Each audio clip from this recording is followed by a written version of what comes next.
कथा सुनाते साईं शिरडी धाम की, हम कथा सुनाते साईं शिरडी धाम की।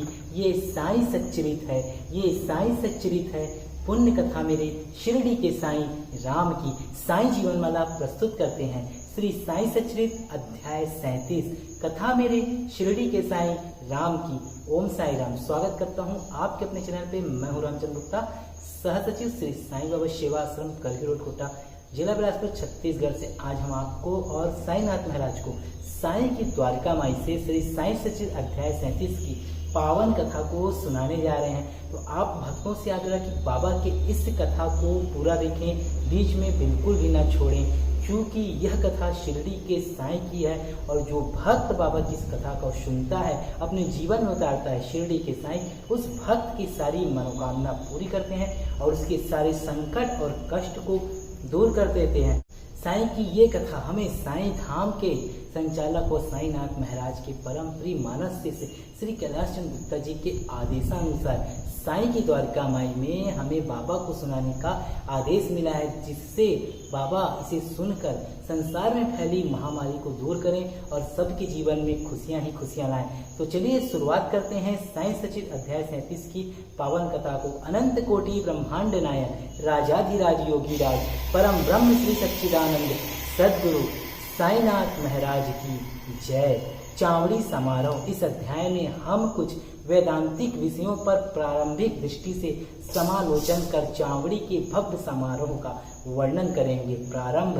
धन्य है श्री साईं, जिनका जैसा जीवन था वैसा ही अवर्णीय लीला विलास और अद्भुत क्रियाओं से पूर्ण नित्य के कार्यक्रम भी। कभी तो वे समस्त संसारिक कार्यों से अलिप्त रहकर कर्मकांडी से प्रतीत होते और कभी ब्रह्मानंद और आत्मज्ञान में निमग्न रहा करते थे। कभी वे अनेक कार्य करते हुए भी उनसे असंबंध रहते थे। यद्यपि कभी कभी वे पूर्ण निष्क्रिय प्रतीत होते, तथापि वे आलसी नहीं थे। प्रशांत महासागर की तरह सदैव जागरूक रहकर भी वे गंभीर, प्रशांत और स्थिर दिखाई देते थे। उनकी प्रकृति का वर्णन तो सामर्थ्य से परे है। यह तो सर्वविदित है कि बाल ब्रह्मचारी थे। वे सदैव पुरुषों को भ्राता तथा स्त्रियों को माता या बहन जैसे समझा करते थे।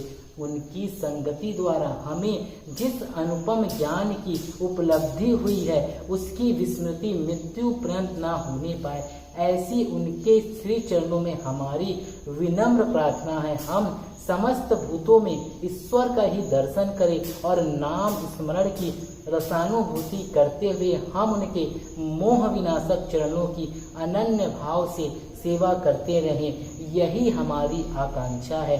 हेमंत पंत ने अपने दृष्टिकोण द्वारा आवश्यकता अनुसार वेदांत का विवरण देकर चावड़ी के समारोह का वर्णन निम्न प्रकार किया है।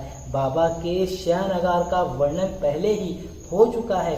वे एक दिन मस्जिद में और दूसरे दिन चावड़ी में विश्राम किया करते थे और यह कार्यक्रम उनके समाधि पर्यंत चलता रहा और भक्तों ने चावड़ी में नियमित रूप से पूजन अर्चन 10 दिसंबर सन 1909 से आरंभ कर दिया। अब उनके चरणामुंजों का ध्यान कर हम चावड़ी के समारोह का वर्णन करेंगे। इतना मनमोहक दृश्य था, देखने वाले ठिठक ठिठक कर रह जाते थे और अपनी शुद्ध बुद्ध भूल यही आकांक्षा करते थे कि यह दृश्य कभी हमारे आँखों से ओझल ना हो। जब चावड़ी में विश्राम करने की उनकी नियमित रात्रि आती, तो उस रात्रि को भक्तों का अपार जन समुदाय मस्जिद के सभा मंडप में एकत्रित होकर घंटों तक भजन किया करता था। उस मंडप के एक ओर सुसज्जित रथ रखा रहता था और दूसरी ओर तुलसी वृंदावन थे।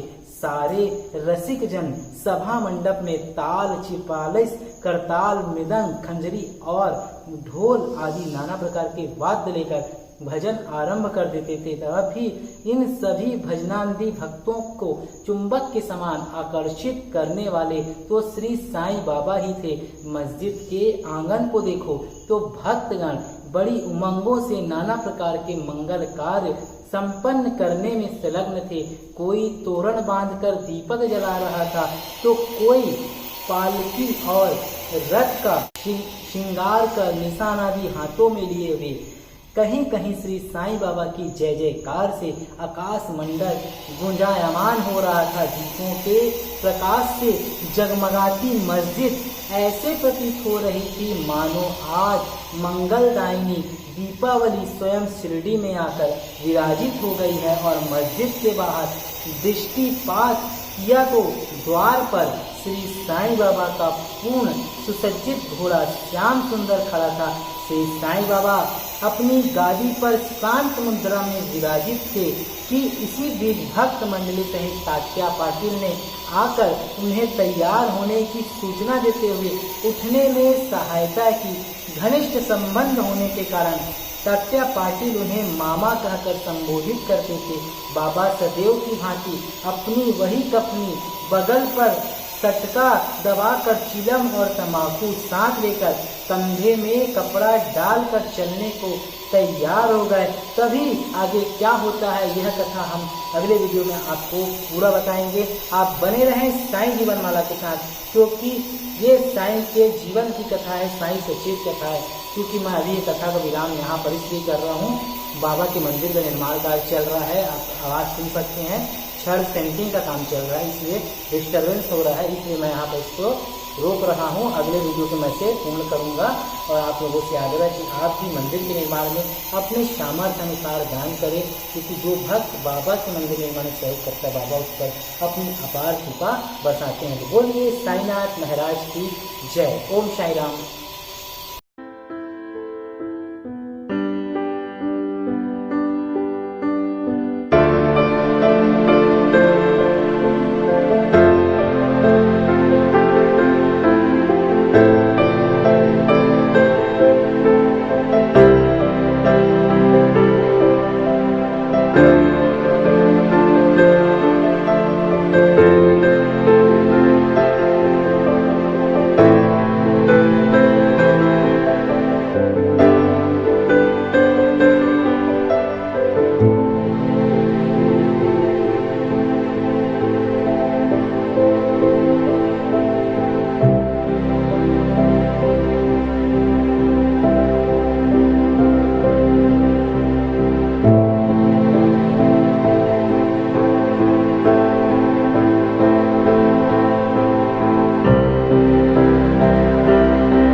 बाबा का प्रसाद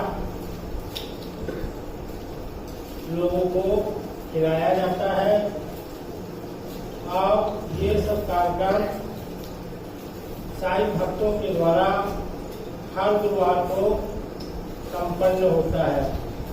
आपकी भी अगर श्रद्धा है तो आप भी इसी प्रकार का सहयोग दीजिए ताकि हर गुरुवार के या बाबा का जो